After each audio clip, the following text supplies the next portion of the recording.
As a longtime film enthusiast with a bilingual upbringing, I find myself deeply intrigued by the unique case of the good, the bad, and the ugly. This masterpiece, directed by Sergio Leone and starring Clint Eastwood, is a spaghetti western that stands out due to its controversial and complex dubbing history. Despite being widely regarded as one of the greatest westerns ever made, it features some unexpected issues with dubbing. Well, The Good, the Bad, and the Ugly is part of a trilogy that includes A Fistful of Dollars and For a Few Dollars More, but it can be enjoyed as a standalone film with its own intriguing plot filled with double crosses, emotional depth, intense action scenes, and comedic moments. However, the movie isn't flawless. Director Leone's work boasts of breathtaking landscapes and beautifully framed shots, but these come at a price. Since The Good, the Bad, and the Ugly was not originally filmed with sound, the dialogue occasionally appears out of sync with the actors' movements. The movie was entirely dubbed. As not all European actors spoke English. They delivered their lines in their native languages, which were later dubbed. In the Italian version of the movie, the supporting characters kept their original lines, while the main English-speaking actors like Clint Eastwood were given new voices by Italian actors.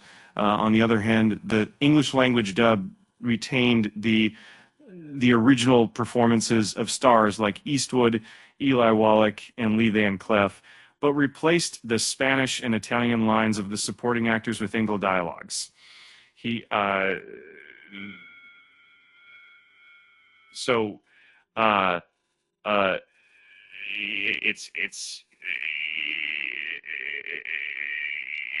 Despite appearing complex at first glance, the system used in the filmmaking process was quite logical.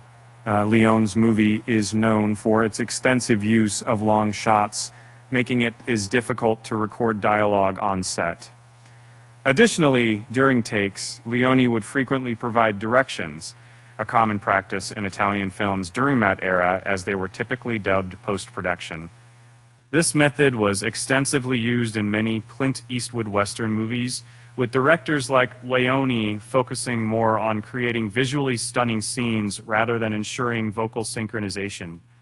Consequently, summer scenes in, quote, The Good, the Bad, and the Ugly exhibit noticeable dubbing discrepancies. Dubbing was standard practice for Westerns in the 1960s, and The Good, the Bad, and the Ugly's dialogue was added in post-production. This technique allowed directors to execute loud stunts, use blank ammunition, and capture ambitious shots without having to worry about damaging the original sound recording. Dubbing was a more practical option than on-set recording at that time and was commonly used for quite some years. It's not typically for critics to specifically call out a single film for employing this technique, but Sergio Leone's movies did have their fair share of detractors.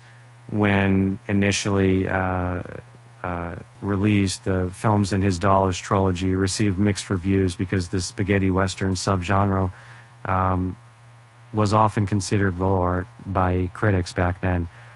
Critics might have mentioned the questionable dubbing as an easy target due to its widespread use in the film industry during that period.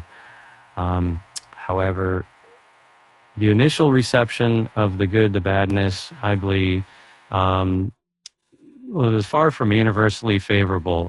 This position was response to a one way of paraphrasing the given text in a natural and easy to read manner is it's challenging to determine which version of the movie, The Good, the Bad, and the film, Ugly, is the most accurate.